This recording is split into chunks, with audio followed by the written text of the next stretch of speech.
Muchas gracias a todas y todos los asistentes que nos acompañan en esta noche para disfrutar del lanzamiento del libro Investigación Cualitativa, Preguntas Inagotables, de la autora María de Amelia Galeano Marín. En esta noche estará acompañada por Claudia Acevedo Gil. Este evento es convocado por la Universidad de Antioquia. Los dejo entonces con Claudia Acevedo Gil para que presente a nuestra invitada y demos paso a la actividad de esta noche. Muchas gracias. Muchas gracias. Muy buenas noches para todos, para todas. Muchas gracias por acompañarnos hoy. Maestra, muy buenas noches. Qué alegría que estemos aquí.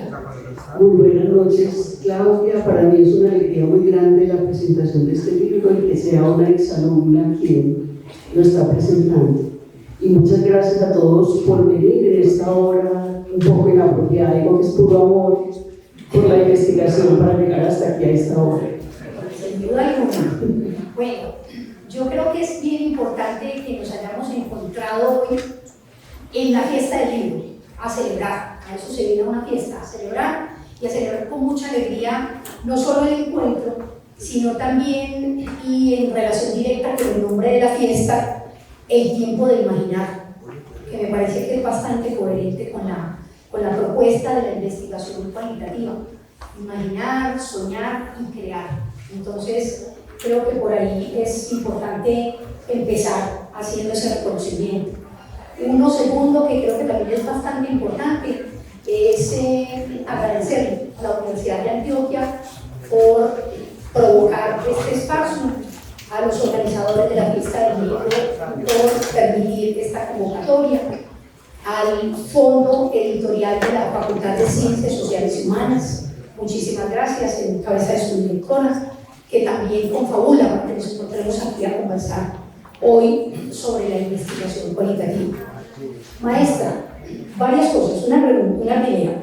La investigación cualitativa invoca mucho la imaginación, y la imaginación como una creación de imágenes se convierte en un asunto creativo, ¿cierto? Y esa creatividad yo siento que la volcó en el libro, y yo quiero que conversemos de él. Un libro que está escrito en 7 ensayos, cada uno de sus acápites es un ensayo, y en el corazón de cada ensayo hay una pregunta. Entonces, muy coherente con el título y con la apuesta de la investigación.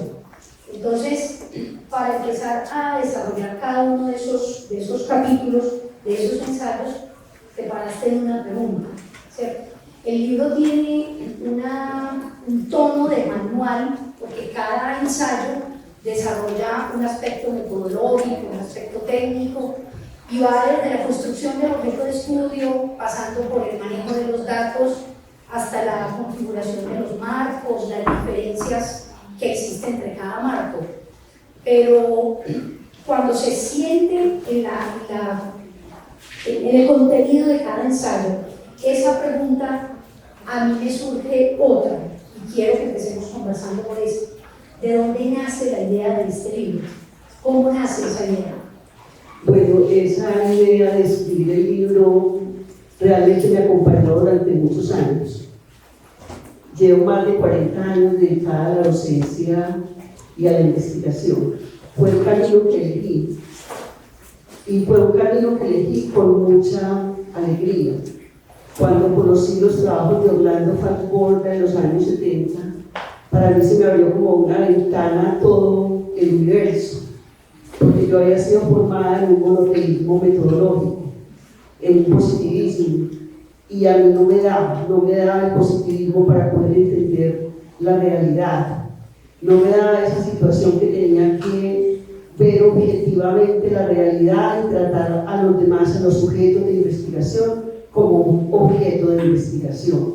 Entonces yo me sentía muy incómoda, y fue Falcborda con uno de sus primeros textos de Monpós y Loba, y luego la oportunidad de conocerlo en un seminario de investigación acción participativa, quien me abrió la puerta a esta perspectiva de investigación, me abrió al mundo de la investigación. Yo sentía como que mi corazón se iba a estallar. Creo que ustedes también han sentido esa sensación cuando encuentran como un punto, un arranque, una luz en el camino. Para mí fue eso. Orlando Falcborda pues la posibilidad de comprender la sociedad con las personas, con los sujetos, dándole a esos sujetos un papel preponderante. De él aprendí que la investigación se construye con una relación intersubjetiva entre actores sociales que viven distintas experiencias, que tienen diferentes modos de pensar, que profesan ideologías y políticas diferentes, pero que en ese encuentro entre actores sociales se construyen comprensiones de esa realidad. Pero fue mi trabajo en la Universidad de Antioquia durante muchísimos años, iniciando en los seminarios de sociología rural, con los trabajos de campo, donde esta perspectiva de investigación cualitativa se fue como afianzando, se fue como desarrollando. Entonces yo diría que es muy difícil decir de dónde nació la idea del tema o de los temas que trabaja este texto. Yo diría que ese tema me acompañó toda mi existencia como docente y como investigador. Pero yo ya iba a cumplir 70 años en 1919 y estaba trabajando en un proyecto de investigación sobre calidad de vida en la vejez. Entonces empezaron a pasar estadísticas sobre la esperanza de vida, empezaron a llegar estudios sobre el deterioro cognitivo y otros estudios sobre que las células, todo lo contrario, se renuevan con la vejez. Todos esos debates que estamos viviendo hoy, y de pronto también estaba viviendo con una situación personal difícil que me mostraba la vulnerabilidad humana en muchas de sus dimensiones, partidas de seres queridos, amigos enfermos, etc. Y de pronto como que esa investigación me abrió los ojos y me hizo tomar conciencia de que yo ya era viejo, de que de acuerdo a las estadísticas y de acuerdo a los ciclos de vida, mi esperanza de vida no era una esperanza de vida muy larga. Y además estaba en un momento como especial de mi vida, no solamente por las situaciones difíciles que estaba viviendo, sino porque estaba como en un momento de una relativa pausa, en un devenir donde yo trabajaba en varias universidades, escribía, asesoraba, etc. Y ese momento fue como un momento de calma. Y de pronto una mañana me desperté diciendo, bueno, llegó la hora. Yo he venido aplazando esta idea. ¿Por qué aplazando una idea? Porque en los seminarios, en las asesorías, en los trabajos con grupos de investigación, siempre venían las mismas preguntas o preguntas similares. Es decir, preguntas recurrentes. Preguntas que no se podían contestar de la misma manera, sino que siempre había nuevas formas, nuevas dimensiones, de acuerdo a los contextos, de acuerdo a los temas de investigación, de acuerdo a los actores sociales con los que se realizaba la investigación, no era la misma respuesta. Si bien había unas bases para responderlas, cada vez implicaba una reflexión, una discusión, una contextualización. Entonces, por eso son preguntas recurrentes, preguntas que siempre me acompañaron en el proceso de investigación. Y además, no solamente eran preguntas recurrentes, sino que eran preguntas que no se agotaban en su respuesta. Eran preguntas para las cuales, como les he dicho, no había una respuesta absoluta ni definitiva. Entonces, uniendo eso de que no eran preguntas, que eran preguntas recurrentes y que eran preguntas que no tenían una sola respuesta, por eso viene el nombre de preguntas inagotables, por esas dos razones, ¿cierto? Entonces, como les digo, una mañana me desperté y dije, ya voy a cumplir 70 años, ya es la hora, se llegó la hora, ¿cierto? Este es el momento de hacerlo.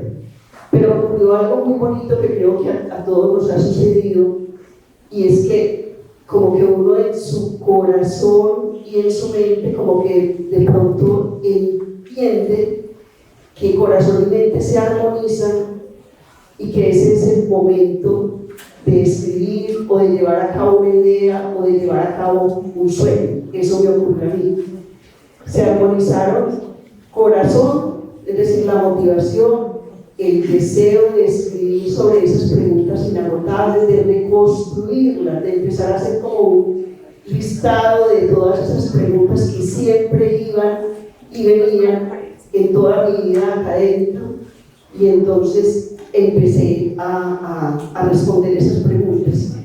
Y fue un proceso bastante bonito porque como que se me evidenció que el cerebro humano es lo más maravilloso que tenemos, o mejor, esa unión de corazón y cerebro permite que podamos realizar nuestros proyectos. Cuando esa conjunción se da, el camino, digámoslo, está allanado. María, me dejas pensando varias cosas. Una es el nivel alto de subjetividad con el que estás planteando la experiencia de escritura y con el que estás incluso dibujándonos la misma trayectoria de investigación cualitativa, ¿cierto? De hecho, cuando se lee tu texto, como decía ahora, está desarrollado, está estructurado en ensayos, y es muy particular porque esa figura del ensayo es una suerte de combinación entre lo estético, literario y lo científico, ¿cierto? Y entra ahí el debate grande de una cierta concepción de ciencia que dice que eso tan subjetivo empieza a perder rigurosidad. Pero cuando uno va pasando en cada uno de los ensayos, va encontrando toda la técnica y la esencia de conexión con la apuesta metodológica científica, ¿cierto? ¿Hubo alguna una lógica o hubo alguna bandera que guiara el orden de escritura de esos ensayos? ¿O era como iba fluyendo? ¿Cómo pasó ese orden? Ese orden fue una cosa también como mágica, porque inicialmente lo que hice fue hacer un listado de las preguntas, de esas preguntas recurrentes, de esas preguntas que siempre tienen respuestas diferentes, que no se pueden responder de la misma manera. Y a partir de ese listado de preguntas, pensé que realmente la lógica de presentación del texto debería ser tipificando esas preguntas como lo hacemos en investigación cualitativa, tipificamos los actores, tipificamos los contextos, tratando de buscar precisamente o demostrar esa heterogeneidad que existe en la sociedad. Entonces, una vez tipificadas las respuestas, las preguntas, encontré que había bloques de preguntas que se relacionaban específicamente o más específicamente con un tema de investigación o con una gran pregunta de investigación. Entonces, de ahí surgió la idea de organizar la lógica de presentación del texto en ensayos, y cada ensayo agrupaba determinado número de preguntas. Pero tu pregunta, Claudia, me lleva a pensar en este momento que realmente cuando la investigación cualitativa, ustedes saben, es como un rompecabezas. Uno va armando cada ficha y va como tratando de que cada ficha vaya encajando con la otra de una manera lógica, de una manera coherente, argumentada, sistemática, ¿sí? Pero hay un principio fundamental en la investigación cualitativa que a mí me sigue maravillando, y es la flexibilidad.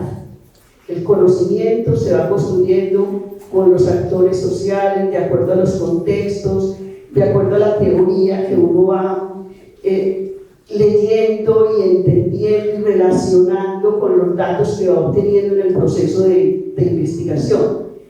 Esa misma flexibilidad la apliqué en la escritura del texto, en el sentido de que no era un texto lineal. Ustedes pueden ver cada capítulo o cada ensayo de manera independiente. Digamos que cada uno de esos 7 ensayos son 7 partes del rompecabezas que nos lleva a pensar digámoslo, como en lo fundamental, en los fundamentos de la investigación social cualitativa. Entonces, la organización del texto fue una organización atendiendo también como a la lógica del proceso investigativo. Una lógica que parte de una pregunta que no es una pregunta inicial, sino una pregunta que se va construyendo a lo largo del camino del proceso de investigación, porque esa pregunta se nutre con la teoría, se nutre con los datos, se va delimitando, se va aumentando, ¿sí? Entonces, en esa medida, los ensayos van guardando de cierta manera esa coherencia o esa relación con el proceso de investigación social cualitativa. Pero repito, cada pieza puede leerse de manera independiente. De la misma manera se escribe el texto, ¿cierto? Es un asunto bien que me produjo a mí como muchísima alegría evidenciar que uno puede empezar a escribir, pues en este caso por lo menos para este libro, empezar a escribir por donde uno quiere, por donde uno sienta la motivación, o porque tiene un poco más de seguridades o de certidumbres, en medio de la incertidumbre que siempre está presente, pues no solamente en los procesos de investigación, sino en la misma escritura, ¿cierto? Entonces, en medio de esa incertidumbre, todo como que fue fluyendo, y empecé por una pregunta que era el tema que para mí ha sido transversal en toda mi existencia. Yo diría que no solamente como investigadora social, sino en toda mi vida, que ha sido el de la ética, que tiene que ver con la reciprocidad, con la relación con los demás, con la confidencialidad y el anonimato, con la devolución de ese conocimiento.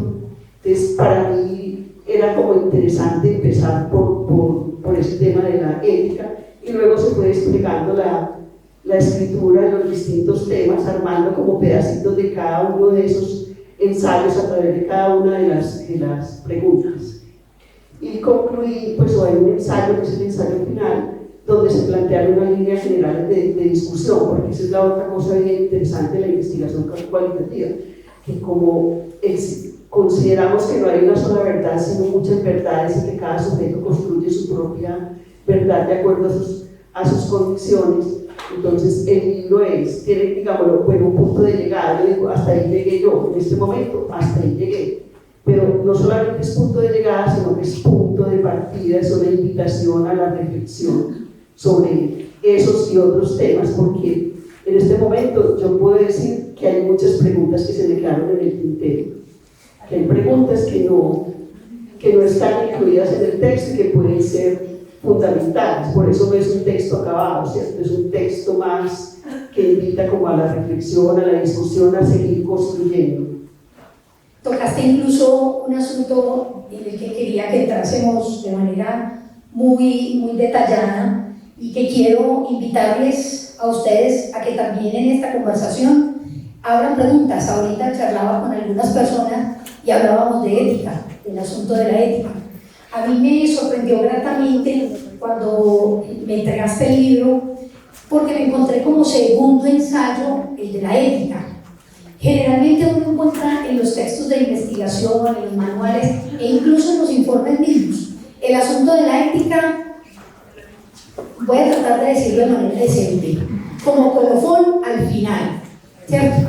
Pero la gran mayoría de las veces resulta ser un agregado. Entonces, hablamos de la ética por allá al final, de alguna manera como queriendo salvar responsabilidades, como queriendo decir, mire, debe hacerse así. Pero aquí no solamente se encuentra en el inicio del texto, sino que hay una mirada particular y especial de la ética, y vos la llamás incluso la ética como un asunto situado, la ética situada.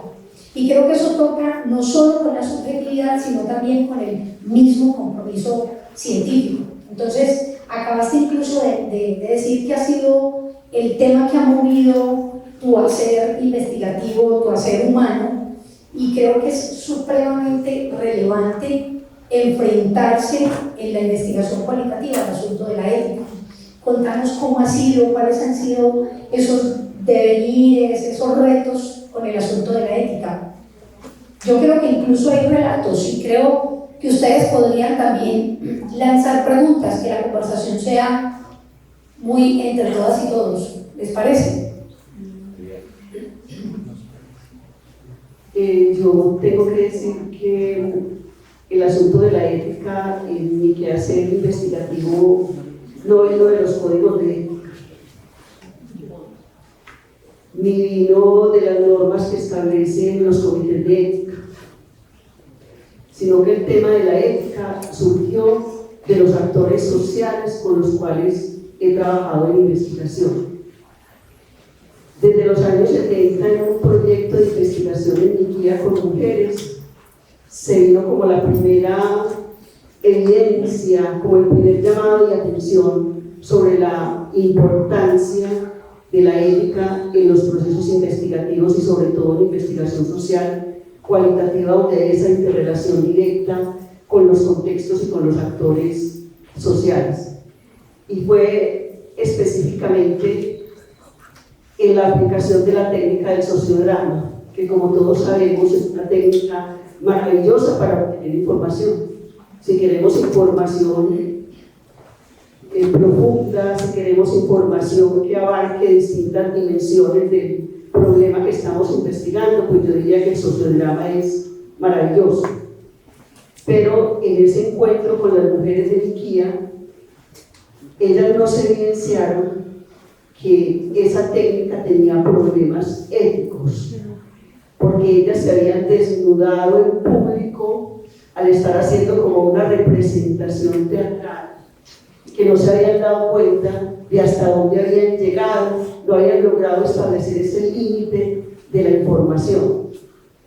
Entonces, esa fue como mi primer llamado de atención. Luego vino el trabajo de la calle como forma de sobrevivencia, donde pensamos con el equipo de investigación que una muy buena estrategia para devolver los resultados del trabajo a los niños en situación de calle que habían participado en la investigación era invitarlos al Parque Norte, a los juegos del Parque Norte, y luego hacer una exposición fotográfica y de las historias que ellos habían contado para nuevamente recrear el proceso de investigación. Pero hubo una falla de nosotros que es bien dolorosa de asumir, porque yo digo que la investigación social a veces los aprendizajes son con sangre, dejan una marca muy grande en todos los seres humanos que están participando en el proceso, y es que no tuvimos en cuenta un detalle que era esencial, y es que los niños en situación de calle estaban con el efecto del psicólogo, y montarse en la rueda de Chicago podía traer dificultades muy grandes para ellos, ¿cierto? En fin, fueron distintos momentos, digámoslo, distintos procesos investigativos donde la ética siempre aparecía como un factor fundamental, ¿cierto? Entonces, pienso que en los informes de investigación, y siempre se lo he dicho a los estudiantes a los cuales he asesorado trabajos de grado o en los grupos de investigación donde he trabajado, que la ética no es solamente el permiso del consentimiento informado firmado o no firmado, sino que lo importante de la ética es esa reflexión que acompaña todo el proceso y que tiene que ver con las implicaciones que el proceso investigativo está teniendo para cada uno de los actores sociales que participan. Entonces es un consentimiento informado como proceso, no basta con la firma inicial, sino que es necesario que sea transversal, y que la aplicación de esos principios éticos debe estar acompañada de un proceso reflexivo que las contextualice, porque de acuerdo a los actores sociales, de acuerdo a los contextos, incluso de acuerdo al tema de investigación, hay unos principios éticos que cobran muchísima relevancia, ¿cierto? Entonces la reciprocidad no se ejerce de la misma manera, hay múltiples formas de la reciprocidad, de la confidencialidad y el anonimato, ¿cierto? Que va desde quienes dicen yo sí quiero aparecer y ponga mi firma en el informe, a quien dice por favor ni siquiera un seudónimo, haga de cuenta que no me escuchó. Entonces, ese es todo un proceso reflexivo que yo planteo, que si en todas las investigaciones nos hiciéramos o asumiéramos esa tarea de la reflexión ética, podríamos allanar el camino de otros investigadores y realmente no solamente allanar el camino de otros investigadores, sino construir relaciones con los actores sociales basados en la honestidad, en la confianza sobre los procesos investigativos y sobre los mismos investigadores. Para mí la ética es como la luz, ¿cierto? Es como algo que está como un modo de vida. No es solamente el cumplimiento de unas reglas, de unos principios, de unas normas, sino es un modo de vida, un modo de relacionarse con los actores sociales y un modo de relacionarse también con los documentos escritos, con los autores que han dejado toda su huella de comprensión de la sociedad en sus textos. Sí, es que ahí en efecto hay un reto bastante grande y creo que es como uno de los nudos complejos en la investigación cualitativa, que suscita incluso dentro de las reflexiones el paso por el asunto de los sentimientos. Mencionaste ahora uno, y yo recuerdo alguna vez que hablábamos de la investigación y mencionabas esta experiencia con los niños en situación de calle. ¿Qué hacer entonces, Evo, con esos sentimientos que habitan el quehacer investigativo y qué hacer con ellos cuando se enfrentan al asunto académico, a una academia que reclama rigurosidad, a una academia que quiere salvar el asunto con respuestas técnicas? ¿Cómo juega ahí la ética? ¿Cuál es su centro, por decirlo de alguna manera? Esa es una pregunta bien compleja y creo que, como tú lo dices, es un nudo bien importante de ir desatando, no está desatado de todo. Y es que eso toca con un cambio paradigmático entre el positivismo y la investigación social cualitativa. Eso de entenderse como sujeto de investigación y entender a los actores sociales también como sujetos de investigación no es nada fácil. Eso requiere, yo diría que requiere todo un trabajo, no solamente de rigurosidad, de sistematicidad, de coherencia, de disciplina de trabajo, sino que requiere también como todo un andamiaje, si podemos hablar en esos términos, o mejor como de un proceso de observación permanente del investigador. El investigador es el propio veedor de los procesos investigativos que desarrolla.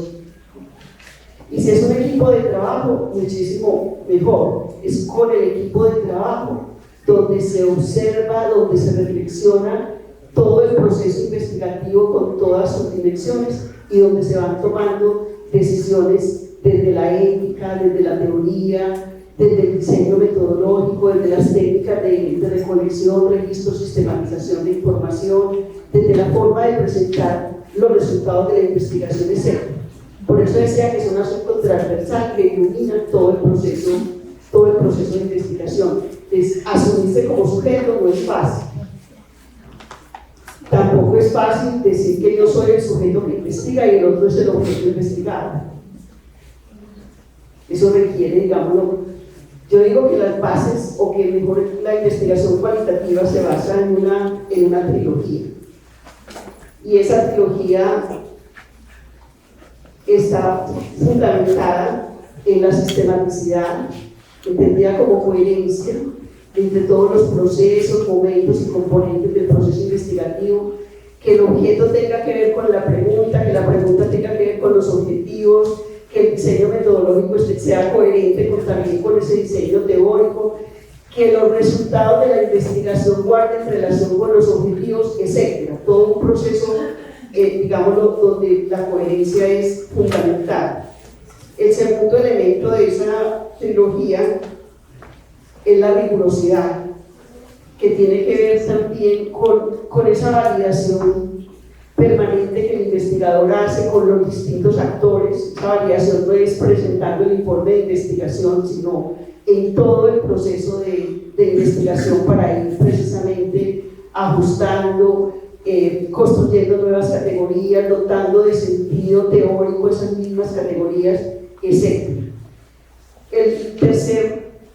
La tercera parte de esa trilogía para mí es la imaginación creadora, que es la posibilidad que el investigador y los participantes de la investigación tienen de interpretar, de establecer relaciones entre la teoría y los datos, de establecer relaciones entre las distintas formas de pensar y de actuar de los actores sociales que están participando.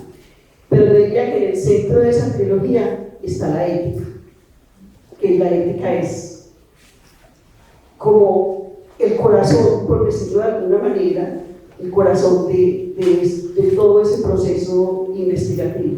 Una investigación que no se base o que no realice la ética, porque la ética, yo digo, no son principios. Principios tenemos múltiples, cada una de las disciplinas tiene su propio código de ética, pero no se trata de la ética como un principio, sino cómo la ética se realiza en el proceso de investigación. Por eso hablamos de ética situada, de ética contextualizada, de una ética que responde a las necesidades, particularidades de cada contexto y de los seres humanos que están participando en el proceso. Y completando un poco tu pregunta, yo diría que es uno de los asuntos que a mí por lo menos me maravillan más de la investigación social cualitativa, es que nos conseguimos a nosotros los investigadores y a los actores con los que trabajamos como seres humanos, no solamente como un cerebro, como mente, como un científico, ¿cierto?, que se aísla y piensa y produce, sino que somos seres humanos con las capacidades y las limitaciones de los seres humanos. Y por eso la reflexión continua es tan importante, por eso es de hacer la veeduría de los procesos, ¿cierto?, y establecer dónde hay limitaciones, qué alternativas hay frente a esa limitación. Y esa es también una manera como de enfrentar las frustraciones, los desencantos, las desesperanzas que por supuesto también están presentes en la investigación social en nuestro medio. Yo diría que en el mundo, de pronto en nuestro medio algunos elementos se acentúan, pero esas limitaciones están presentes. Incluso te iba a preguntar precisamente por los retos, pero creo que los has transitado de manera bastante fluida. Entonces creo que se hace más importante una pregunta que yo siempre te he planteado de manera tácita, y es: una cosa es investigar y otra cosa es enseñar a investigar. Ahí hay unos retos bien interesantes. ¿Cuáles han sido esos retos que has vivido vos en el pasaje de una a otra, como investigadora y como maestra investigadora de investigación? Yo diría que uno no nace investigador, uno se hace investigador. Porque si uno vuelve la mirada atrás en los procesos investigativos en los cuales ha participado, uno encuentra grandes enseñanzas. Y esos aprendizajes, como lo decía antes, están acompañados de los distintos actores que han acompañado el camino del investigador. Por eso cuando yo escribí este libro, fue como volver la mirada, y al volver esa mirada vinieron a mi mente situaciones, contextos, actores, procesos de investigación que me llenaron el corazón y que me llenaron como de una alegría muy grande. Pero yo diría que si bien en los procesos de investigación, si uno tiene o si uno ejercita ese proceso de reflexión, y hay algo que yo le digo mucho a mis estudiantes y a los grupos que asesoro, y es como la importancia o la necesidad, más que la importancia, es la necesidad, la demanda describir siempre la memoria metodológica de todo el proceso investigativo, porque ahí están las enseñanzas, ahí están los aprendizajes, ahí se encuentran los limitantes, los obstáculos, las alternativas, qué funcionó y qué no funcionó en el proceso de investigación. Esa memoria metodológica es precisamente esa distancia entre el diseño, cómo nos soñamos el proyecto, cómo lo planeamos y cómo se logró realizar, ¿cierto? Entonces yo diría que la investigación es la clave para mí, la clave, sin que sea una receta, pero la clave sería esa reflexión permanente sobre el proceso investigativo, cómo vamos construyendo teorías, cómo vamos dotando de sentido las categorías, cuáles técnicas fueron las que funcionaron en el proceso de recolección de la información, cómo fue ese proceso de análisis, etcétera. Todas esas preguntas que tienen que ver con la memoria metodológica. Entonces, repito, para mí la clave en el proceso de investigación para uno aprender a investigar sería eso, lanzarse al ruedo y ser consciente, yo diría con mucha humildad, de que no tiene todas las respuestas, de que uno toda la vida va a estar aprendiendo, y creo que eso es lo maravilloso de la investigación cualitativa, que uno nunca termina, ¿cierto? Que uno siempre sale como renovado de cada proceso de investigación. Capítulo aparte es la segunda parte de la pregunta de Claudia, ¿cierto? De cómo enseñar a investigar. Yo me encontraba y escribiendo el libro recordé muchísimo actitudes de los estudiantes cuando se enfrentaban a escribir su proyecto de investigación para graduarse, o cuando se trataba de hacer un ejercicio de investigación que no necesariamente condujera al título, ¿cierto? Venían como, yo diría en algunos casos, con una carga anterior, con un miedo a la investigación, como con un mito de que la investigación es para algunos y que requiere capacidades muy especiales. Uno de los grandes aprendizajes en mi vida desde el inicio de los procesos investigativos es que todos los seres humanos tenemos la capacidad de investigar, porque al final de cuentas, ¿qué es investigar?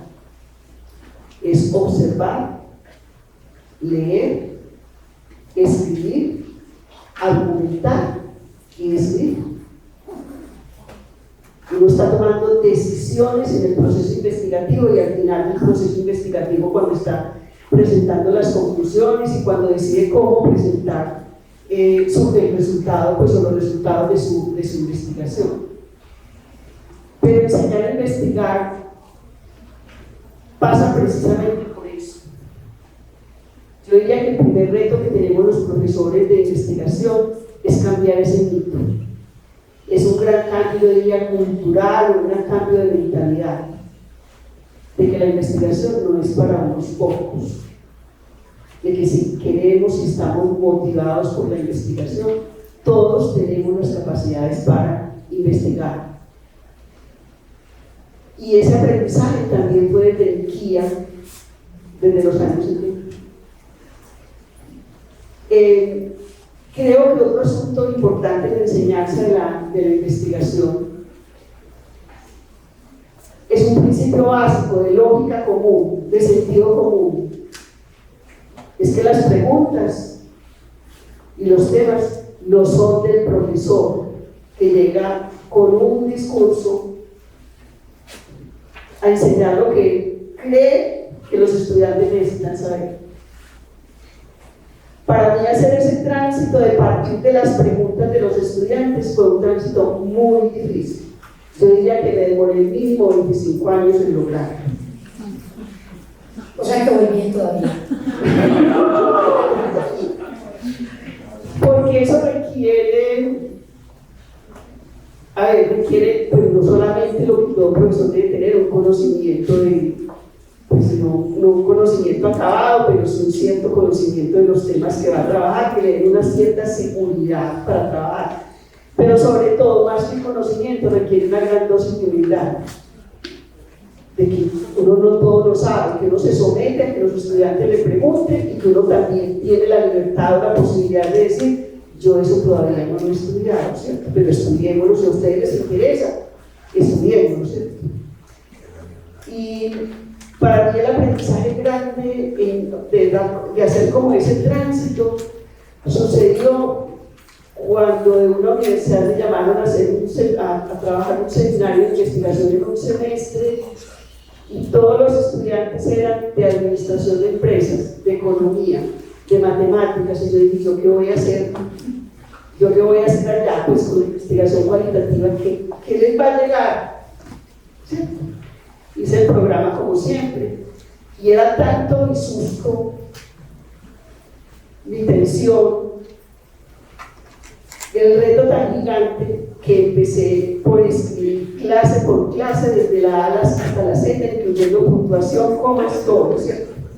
Y yo, como yo no lo voy a llegar a leer, se los voy a mandar por email, que ellos lo lean, unas preguntas orientadoras, otras que ellos mismos se hagan, y llegamos a la clase a discutir, muchas veces sobre el texto, otras veces por fuera del texto que yo había enviado.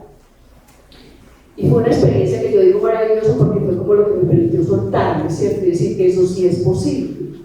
Eso sí es posible. Los estudiantes se motivan mucho más cuando son las preguntas de ellos las que están emergiendo y repito, no las preguntas del profesor que está a cargo del seminario o del curso, ¿cierto? Y yo creo que emergían preguntas que uno como profesor logra aprender, ¿cierto? Porque son preguntas que uno no se ha hecho.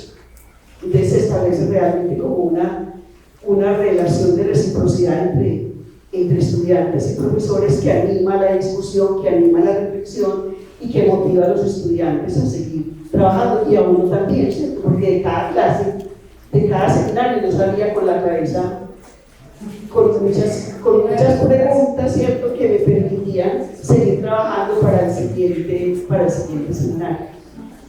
No quiero que nos vayamos sin una pregunta, aunque ya nos hicieron señas de tiempo, y es una pregunta sencilla.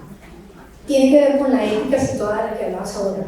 ¿Cómo se proyecta la investigación cualitativa en este contexto? Y este contexto puede ser mucho. Yo quisiera que la abordáramos en el contexto de una universidad convulsionada, de una universidad inquieta, llena de preguntas, llena de demandas situadas, de sujetos situadas. ¿Cómo enfrentar la investigación cualitativa ahí? Es que difícil, ¿cierto? Muy difícil, porque pues yo desde la pandemia no iba a la universidad, y la semana pasada fui y me quedé como por los carteles, por todo lo que hay en la universidad, por lo que se está viviendo en la universidad en este momento, ¿cierto? Entonces yo decía, qué difícil en este momento para quienes son profesores y para quienes son estudiantes, ¿cierto? Yo diría que en términos generales la ética situada nos convoca a esa reflexión permanente, y no solamente a esa reflexión permanente, sino a observar todo el tiempo lo que está pasando, y no solamente a observar, sino a nutrirnos de los aportes teóricos. Y además pensaría que un reto grande, no solamente para investigar en la universidad, sino en el contexto antioqueño, colombiano y latinoamericano, incluso creo que del mundo, es que si alguna cosa nos mostró la pandemia, es que las estrategias y modalidades de investigación social cualitativa se están quedando cortas para las situaciones del nuevo orden mundial y para la vulnerabilidad a la que estamos enfrentados de manera permanente. Entonces yo diría que un gran reto es precisamente el de encontrar o de lograr desarrollar con base en los mismos trabajos, en los mismos procesos de investigación, otras alternativas investigativas que estén más en consonancia con los cambios tan abruptos que estamos viviendo en este momento, ¿cierto? Entonces, a mí me han dado grandes luces, por ejemplo, los etnógrafos, porque en la pandemia ellos ya llevaban un camino recorrido y ya hablaban de etnografía virtual, que para mí fue un descubrimiento importante, porque yo decía, ¿cómo se va a investigar si no nos podemos reunir? En el momento estaba trabajando con calidad de vida en la vejez y era fundamental encontrarnos con esos seres humanos de carne y hueso. Pues la etnografía muestra unas alternativas nuevas. Creo que en todas las modalidades de investigación y en las distintas áreas es necesario esa imaginación creadora, unida, repito, como a la sistematicidad y a la rigurosidad para construir realmente caminos que nos lleven a seguir trasegando en esta comprensión de nuestras realidades, que cada vez son más complejas y más abruptas, diría yo, pues como que uno dice, bueno, ¿y esto cuándo pasó? Toda la gratitud, un encanto esta conversación, lástima el tiempo tan corto. A ustedes muchísimas gracias. Si la fiesta del libro nos diese, aquí podremos quedarnos otro rato más largo. Muchísimas gracias.